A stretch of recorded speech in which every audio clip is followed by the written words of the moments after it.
Hello friends, welcome to my channel. कैसे हैं आप सब? आई होप आप सब स्वस्थ और मस्त होंगे और अपने एग्जाम की तैयारी अच्छे से कर रहे होंगे।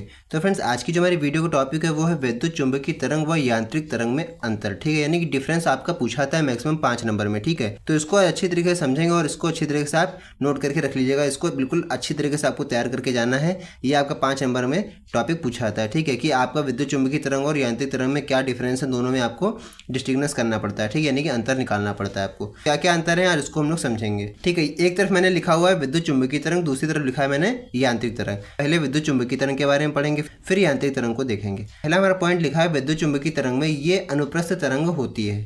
विद्युत चुंबकीय तरंग जो होती है हमारी, इलेक्ट्रोमैग्नेटिक वेव्स जो होती है हमारी, वो कैसी होती हैं? अनुप्रस्थ तरंग होती हैं। ठीक है, अनुप्रस्थ होती हैं।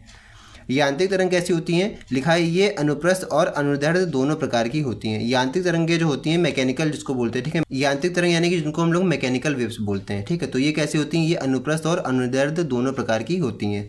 ये अनुप्रस्थ भी होती हैं और अनुदैर्ध्य भी होती हैं। ठीक है, अगला सेकंड पॉइंट लिखा हमारा, ये तरंगे विद्युत और चुंबकीय क्षेत्रों के दोलनों से उत्पन्न होती हैं। किससे उत्पन्न होती हैं? तरंग विद्युत और चुंबकीय क्षेत्रों के दोलनों से उत्पन्न होती है, यानी पेंडुलम जो होते हैं दोलन, उससे उत्पन्न होती हैं। ठीक है, कौन सी तरंग? विद्युत चुंबकीय तरंग। यांत्रिक तरंग में लिखा हुआ है कि ये तरंगे माध्यम के कणों के दोलनों से उत्पन्न होती हैं। किससे उत्पन्न होती हैं? माध्यम के कणों के, जो माध्यम होता है, जो माध्यम यानी कि जो भी हमारा मीडियम होगा उसके जो कण के दोलन होंगे, ठीक है, उससे उत्पन्न होती है हमारी मैकेनिकल वेव यानी कि यांत्रिक तरंग। ठीक है, अच्छी तरीके से इसको आप समझ लियो और इसको आप साथ साथ नोट करते रहिए। ठीक है, क्योंकि आप बार बार आपको हर जगह टॉपिक ये आसानी से नहीं मिलेगा। ठीक है, इसको आप अच्छी तरीके से लिख लीजिए, इसका स्क्रीनशॉट लेके रख लीजिए।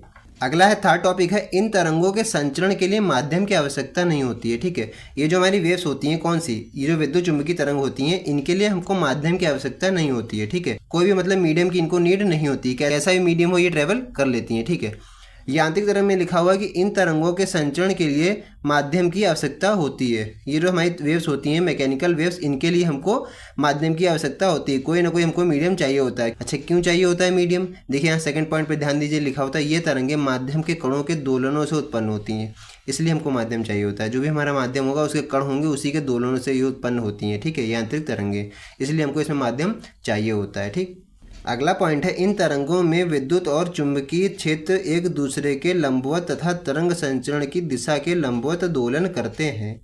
ये जो हमारी होती है विद्युत चुंबकीय तरंग होती है, इसमें इन तरंगों में विद्युत और चुंबकीय क्षेत्र दोनों एक दूसरे के लंबवत है ना, परपेंडिकुलर रहते हैं, तथा तरंग संचरण की दिशा के लंबवत, जो हमारी तरंग संचरण होती है उसकी भी दिशा के लंबवत दोलन करते हैं।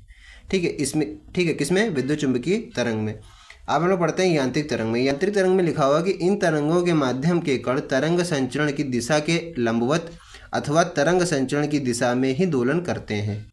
यानी कि कहने का मतलब है, जो इन तरंगों के जो माध्यम के कण होते हैं तरंग संचरण की दिशा के लंबवत दोलन करते हैं, अथवा या तो फिर तरंग संचरण की दिशा में ही दोलन करते हैं। ठीक है, दो प्रकार से यहाँ पर दोलन होते हैं। ठीक है, इनके तरंग संचरण की दिशा के लंबवत करेंगे या फिर तरंग संचरण की दिशा में ही दोलन करने लगेंगे। ठीक है, इस तरह से होता है यांत्रिक तरंग में।